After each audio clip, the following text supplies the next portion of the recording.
One of the ways that I like to recommend students studying for the exam is to go through every chapter of the test. And usually there's like a practice, a module, or a quiz that they have at the end of every sub chapter.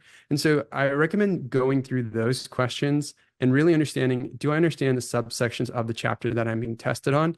And then once you've done that with each section, now go to the chapter test, take that as your practice test and see if you can do the questions also out of order. The reason why you would want to do the questions out of order is because when you work through it systematically, it's probably going to be going in the same order that you took those sub chapter questions.